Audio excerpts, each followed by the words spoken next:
हम लोग तो सीनियर कॉकरोच हैं। तो आप इसको समर्थन दे रहे हैं? मैं तो बोल रहा हूँ कोई भी दिक्कत आएगी मैं बैठा हूँ, मैं सड़क पे भी आके इनकी हिफाजत करूंगा, अदालत में भी करूंगा, जरूरत पड़ेगी मैं पुलिस स्टेशन भी आऊंगा, मेरा वादा है। वो खुद आशंका जता रहे हैं पुलिस गिरफ्तार कर लेगी और पुलिस परमिशन नहीं लिया है प्रोटेस्ट का, तो इन सब चीज़ों के विषयों के बारे में आप क्या कहेंगे? कैसे देखते हैं कानूनी अड़चने क्या है? देखिए कानूनी अड़चन कोई नहीं है और पुलिस परमिशन की आवश्यकता नहीं होती है। ये लोगों को समझना पड़ेगा बात। अगर पुलिस परमिशन के चक्कर में पड़ेंगे तो ये आंदोलन लंबा नहीं चढ़ेगा, ये बात सीधी सीधी है। और दूसरी बात यह है कि अगर दिल्ली आते हैं, दीपके साहब दिल्ली आते हैं, उन्हें कोई परेशानी है तो हम बैठे हैं यहाँ पे। आज तक जितने भी बड़े आंदोलन हुए हैं सबका लीगल एडवाइज़र मैं ही रहा हूँ, आम आदमी पार्टी के उसको छोड़ के। लेकिन आम आदमी पार्टी जिस रास्ते पे चली गई, अगर वो काम करेंगे तो हम लोग साथ नहीं हैं। लेकिन अगर अम्बेडकरवादी काम करेंगे, संविधान के रास्ते पे चलेंगे सीधा सीधा, और उसमें मैं इनको बता रहा हूँ ना, कोई लीगल परमिशन की ज़रूरत नहीं होती पुलिस से, बिल्कुल भी परमिशन की आवश्यकता नहीं है। पीसफुल प्रोटेस्ट करें, पुलिस का काम है, जो उनके खिलाफ कानूनी कार्रवाई करनी होगी करेंगे। अगर जेल जाने से ही डरते हैं तो फिर ये आंदोलन करना नहीं चाहिए, बिल्कुल नहीं करना चाहिए। जनता की उम्मीदों को ख़राब नहीं करना चाहिए, जनता की उम्मीदों पर पूरा उतरने का वक्त आ गया है। जेल हो, फांसी हो, गोली लगे, लाठीचार्ज हो, हमें पीसफुल रखना है प्रोटेस्ट, हमें संविधान के दायरे में रखना है। चाहे सीए एनआरसी का प्रोटेस्ट हो, कितने ही प्रोटेस्ट हैं जो हम सब किसान आंदोलन हो, या डॉक्टर रितु का प्रोटेस्ट आप सब लोगों ने देखा है, कितने ही मुकदमे दर्ज हो जाएं, हम लोग बैठे हैं ना। मैं बैठा हूँ, मैं खुद कह रहा हूँ, कोई जितना चिंता की ज़रूरत नहीं है, किसी की आवश्यकता नहीं है। लेकिन शर्त सिर्फ एक है, पीसफुल रहना चाहिए प्रोटेस्ट। कोई पुलिस से परमिशन लेने की आवश्यकता नहीं है, पुलिस आपको पकड़ के जेल भेजेगी, हम आपको छुड़वाएंगे, सीधी सीधी बात है। दूसरी बात यह है कि जो हम जैसे लोगों को, जो प्योर अम्बेडकरवादी और संविधानवादी हैं, एक चीज़ ने बहुत दुख पहुंचाया हमें, ये जो मैंने ये स्टेटमेंट इनकी सुनी कि बीजेपी के लोग भी वेलकम हैं, तो फिर हम इन लोगों का साथ नहीं दे पाएंगे। जो व्यक्ति बीजेपी और आरएसएस से बात भी करेगा उसको हम बाबा साहब के रास्ते पे चलने वाला आदमी मानते ही नहीं, क्योंकि बाबा साहब ने खुद कोई भी ताल्लुक रखने से आरएसएस और उसके किसी भी संगठन से साफ तौर पर मना किया है, और ये 1950 के दशक में ही मना कर दिया था। तो आरएसएस और बीजेपी से अगर कोई भी डायरेक्टली या इनडायरेक्टली संबंध भी रखना चाहता है, उनको एजिटेशन में शामिल भी करना चाहता है, तो फिर हम लोग उसको शक की नज़र से ही देखेंगे। फिर कोई भी आंदोलन अगर फोकस नहीं होगा, अभी ये धर्मेंद्र प्रधान जी के इस्तीफे से क्या हो जाएगा, मोदी जी के इस्तीफे से भी क्या हो जाएगा, कुछ नहीं। मोदी जी अडानी अंबानी यूसुफ लूलू जी के साथ जैसे लोगों के साथ मिलकर देश पूरा लूट चुके हैं, चूस चुके हैं, बाहर जाके मज़े से ज़िंदगी गुजारेंगे। फोकस रहना चाहिए, फोकस। सबसे बड़ी चीज़ जो आरएसएस और बीजेपी ने छीनी है देश से, जिसकी वजह से सारी परेशानियां हैं। आप लोग बच्चों को पढ़ा के भी, एग्जाम दिला के भी क्या कर लोगे? नौकरियां जो कर भी लेंगे सरकारी, उनके पास, सरकार के पास पैसे बचे हैं नौकरियों में तनख्वाह देने के? बुनियादी बात क्या है, जो आरएसएस और बीजेपी ने बाबा साहब का सबसे बड़ा अधिकार, सरकारों की कान पकड़ के सरकार से हटाने की ताकत जो दी थी लोगों को इलेक्शन के माध्यम से, वो छिन गई है। ईवीएम का आंदोलन सबसे ऊपर होना चाहिए, पेपर बैलेट वापस लाने का आंदोलन सबसे ऊपर होना चाहिए, चुनाव निष्पक्ष इंश्योर करने का आंदोलन सबसे पहले होना चाहिए, ईमानदार सरकार लाने का आंदोलन सबसे पहले होना चाहिए, और वो पेपर बैलेट के माध्यम से आती है। वो बाकी सब चीज़ें तो मैंने जैसे बार बार बोला है, कैंसर है ना, उसकी ये सिंबल, ये तो सिम्टम्स हैं। ये अगर देश की सबसे बड़ी बीमारी कैंसर है, उसकी जड़ अगर आरएसएस और बीजेपी है, तो ये सब तो पत्तियां हैं, इसको काट के कुछ नहीं होगा। जड़ आरएसएस और बीजेपी को खत्म करना होगा, और वो पेपर बैलेट के माध्यम से होगी। पहले आंदोलन सबसे पहले पेपर बैलेट का होना चाहिए, एक। दूसरी बात यह है कि ये जनता का आंदोलन है, कोई इसमें अन्ना कुछ नहीं था, क्योंकि जनता आरएसएस और बीजेपी से नफरत करती है, भ्रष्टाचार से नफरत करती है। यूएपीए में भ्रष्टाचार हुआ, यूपीए में भ्रष्टाचार हुआ, जनता सड़कों पे आई, आरएसएस और बीजेपी ने अपने कुछ एजेंट लगा के उसको मिसयूज कर लिया। लेकिन जनता का आंदोलन होता है ये सारा। सीए एनआरसी का आंदोलन जनता का आंदोलन था, हम लोग तो सिर्फ फैसिलिटेट कर रहे थे ना। जनता का आंदोलन था, किसान आंदोलन जनता का आंदोलन था, डॉक्टर रितु का आंदोलन जनता का आंदोलन था, हम लोगों का नहीं था। हम लोग तो सिर्फ उसका चेहरा सा बन गए थे, वो गलत है। तो कोई भी आंदोलन जनता का आंदोलन होता है। आज देश की 99% जनता आरएसएस और बीजेपी से नफरत करती है, मतलब हेट जो कहते हैं ना, जिसे शक्लों से नफरत है उन्हें, वो स्थिति है। तो जो भी उनको कोई रास्ता नजर आता है, वहाँ लोग बड़ी संख्या में आते हैं। अब ये जो लोग आगे रहते हैं, लीडरशिप रहती है, उनको बहादुर रहना, किसी की आवश्यकता नहीं है। जनता आज नहीं तो कल अपने लीडर्स खुद चुन लेगी। लीडर जो भी पोजीशन में आए, किसी भी वजह से आए, पहली शर्त आरएसएस और बीजेपी से बात नहीं करेगा। दूसरी शर्त होनी चाहिए कि मौत से नहीं डरेगा, जेल जाने से नहीं डरेगा, अरेस्ट होने से, परिवार वालों को तंग होने से, किसी भी चीज़ से अगर डर है, इतना सा भी डर है, तो ये आंदोलन में सामने ना आए कोई भी। लोग आ रहे हैं, ईमानदार बहादुर लोग, आज नहीं तो कल आएंगे सामने, देश बचाएंगे, पेपर बैलेट से चुनाव होंगे। जनता के पास वो ताकत जो बाबा साहब की दी हुई है, वोट का अधिकार, कान पकड़ के कोई प्रधानमंत्री हो, कोई चीफ मिनिस्टर हो, उतारने की ताकत, वो वापस आएगी। यही सच्चा सॉल्यूशन है।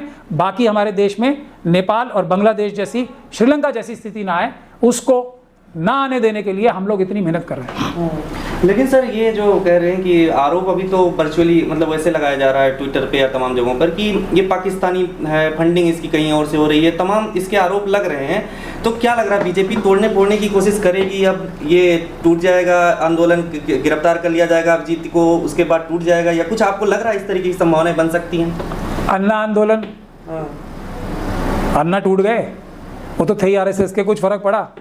नहीं पड़ा ना। जनता की नफरत करप्शन के खिलाफ आरएसएस और बीजेपी के पास के खिलाफ बरकरार है। कितने लोग, रामदेव थे, किरण बेदी साहिबा थी, कितने लोग थे, सब लीडर बन गए थे ना आके, जनता की नाराजगी करप्शन की वजह से। आज कहाँ है वो? आज ये लोग हैं। किसान आंदोलन में कितने लोग लीडर बन गए, CNRC में कितने लीडर बन गए थे, बहुत सारे लोग उसमें से फिर धोखा दे के झूठे गवाह भी बन गए उसमें। तो फर्क क्या पड़ा? जनता की नाराजगी है। नॉर्थ ईस्ट में इस समय सबसे ज़्यादा जो CNRC, जो अभी ये वोटर लिस्ट में जो धांधली कर रही है ना बीजेपी और SIR के माध्यम से, नॉर्थ ईस्ट में इसके खिलाफ सबसे बड़ा आंदोलन होने वाला है, मैं बता रहा हूँ। तो ये रुकने वाला नहीं है, ये तो मौका है, XYZ किसी को भी मौका है कि वो देश के साथ, बाबा साहब के संविधान के साथ ईमानदारी से खड़ा रहे, निडरता से खड़ा रहे। इतना सा भी डर या लालच है तो जनता उसको भी छोड़ेगी नहीं, नकार देगी। देखिए, मैं तो इतने बड़े बड़े एग्जाम्पल देके बताता हूँ आपको। कांग्रेस पार्टी है ना, इतनी बड़ी पार्टी है, राहुल गांधी जी से लोग नाराज हैं, जिसने 4,500 किलोमीटर पैदल चला है, बहुत ज़्यादा नाराज हैं। सारे कांग्रेस के लीडर से नाराज हैं, ममता बनर्जी साहिबा से नाराज हैं लोग, क्योंकि वो आरएसएस और बीजेपी को रोकने में कामयाब नहीं है। वो भी सिर्फ जबानी जमा खर्च करते हैं, मतलब प्रेस कॉन्फ्रेंस कर दी, ये कर दिया, वो कर दिया। जनता एक आपको जिम्मेदारी दे रही है कि आप आरएसएस और बीजेपी का कान पकड़ के उतारने का सिस्टम हमारे हाथ में वापस ला के दो। हम सरकारें बदलने की ताकत अपने हाथ में रखना चाहते हैं, ये जिम्मेदारी है। जो इस जिम्मेदारी को निभाएगा वही लीडर रहेगा, बाकी सब गायब हो जाएंगे। थोड़े दिन की चांदनी हो सकती है किसी की, जो बहादुर है वही बचेगा, जो बाबा साहब का सच्चा सिपाही है वही बचेगा आखिर में।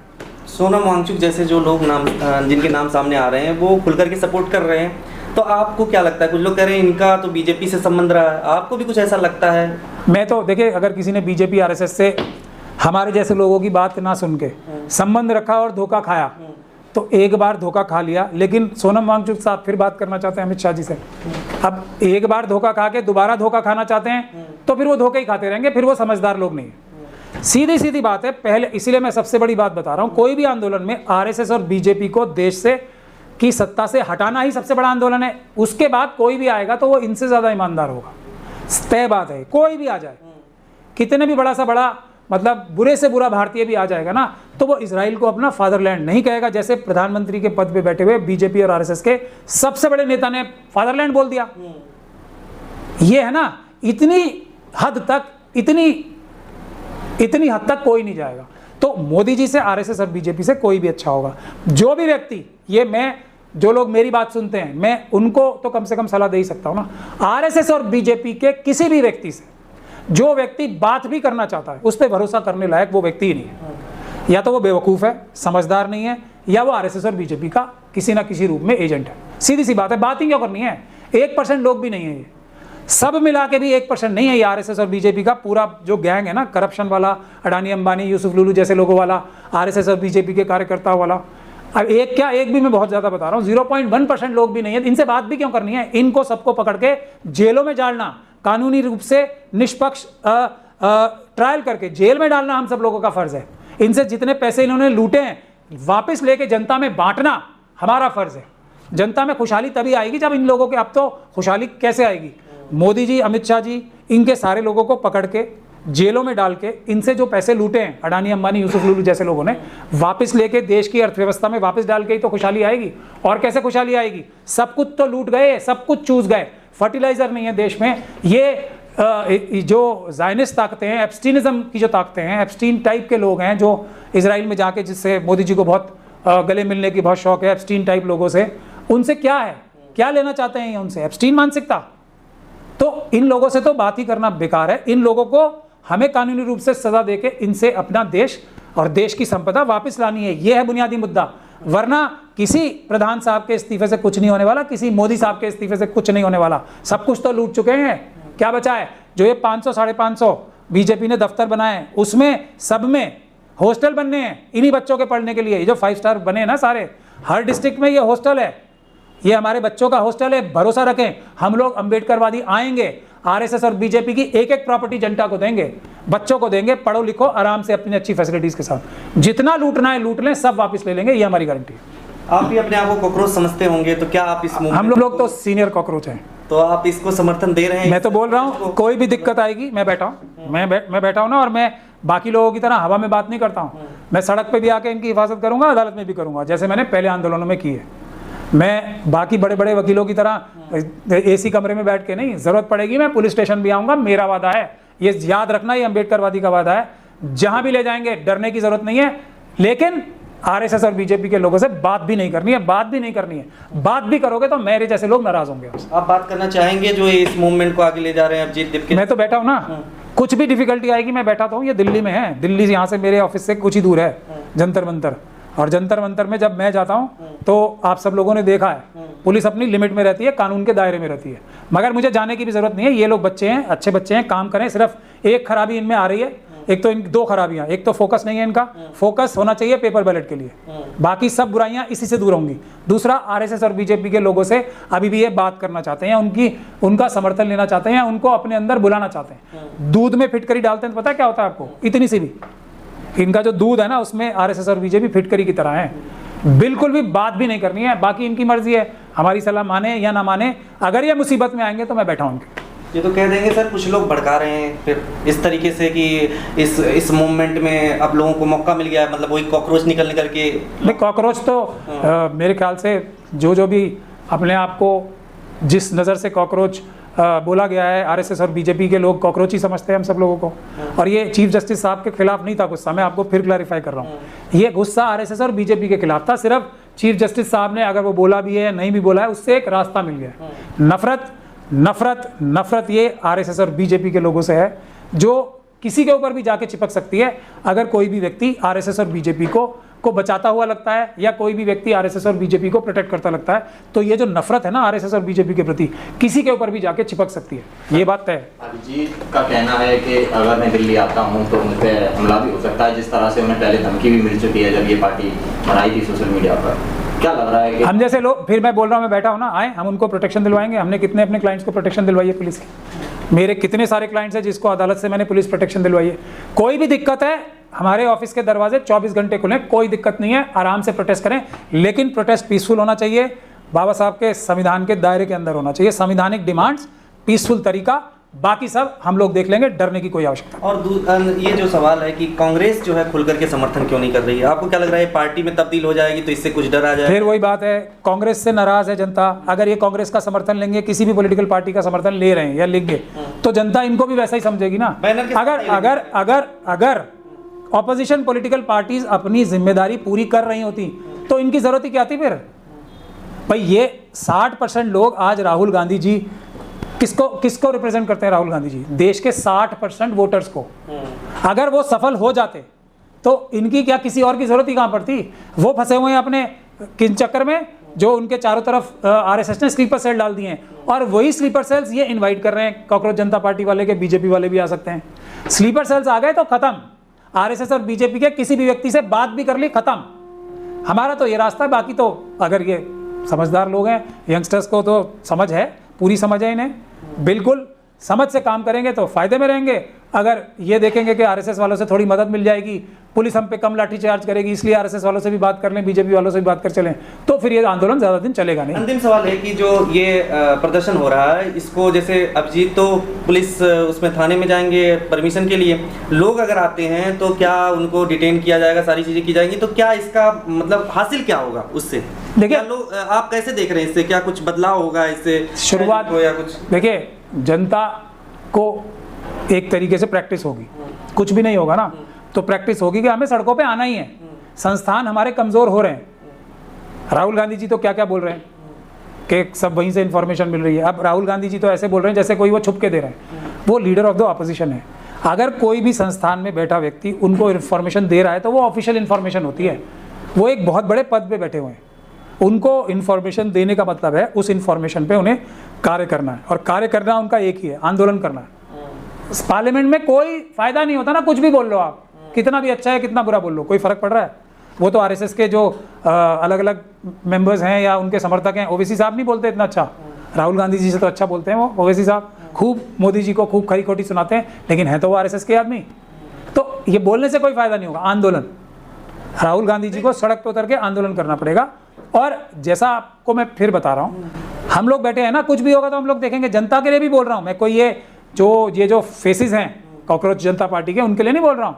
किसी भी जनता के व्यक्ति को कोई भी पुलिस तंग करेगी, गलत गैरकानूनी उनके साथ कुछ करेगी, हम बैठे हैं, किसी चीज़ से डरने की घबराने की आवश्यकता नहीं है। ये कॉकरोच जनता पार्टी का जो ये आंदोलन हो रहा है उसमें मदद करें, सब ज़्यादा से ज़्यादा मदद करें। ये प्रैक्टिस हो रही है ना आपको, हम लोगों ने भी तो ईवीएम का आंदोलन करना ही है ना, असली आंदोलन तो वही होना है पेपर बैलेट का, तो उसमें भी तो जरूरत पड़ेगी लोगों की, प्रैक्टिस के लिए जरूरी है। हम लोग बैठे हैं, कोई चिंता की जरूरत नहीं है, किसी को पुलिस नाजायज तंग करेगी हम लोग खुद आके उन्हें छुड़ाएंगे, कोई चिंता की आवश्यकता नहीं। लेकिन जो किरण रिजिजू हैं, वो उनके जैसे मंत्री जो हैं, वो सारे लोग जो है इसको तमाम आरोप लगा रहे हैं। उस आरोप के आधार पर जुर्म जो है अभिजीत दीपके का, उस जुर्म की सजा कितनी हो सकती है? आपको क्या लग रहा है? यूएपीए और एनएसए और इन सब तक भी जा सकती है बात, ऐसा कुछ? अगर इस चीज़ से अगर वो डर रहे हैं तो वो फ्लाइट में बैठे ही नहीं है। यूएपीए लगेगा, 100% लगेगा, ये सोच के ही आए। हम लोग बैठे हैं ना, हम लोगों ने अभी नहीं छोड़ा है सबको छुड़ा लिया ना। तो बहुत लंबा टाइम लग जाता है ना। लंबा टाइम इसलिए लगा कि बहुत सारे बड़े बड़े लोग भी उनके समर्थक हो जाते हैं, और वो बड़े बड़े लोग, उनके बारे में मैं आज नहीं बोलना चाहता, अगर वो भीतरघात ना हो तो इन लोगों को हम बहुत पहले छुड़ा लेते, बहुत पहले। जो जैसे हमने दूसरे लोग जो बेगुनाह फंसाए जाते हैं उनको कितनी जल्दी जल्दी छुड़ाया, ये एक लंबी हिस्ट्री है। लेकिन उस चक्कर में मैं आज उस बारे में मैं आज नहीं बोलना चाहता।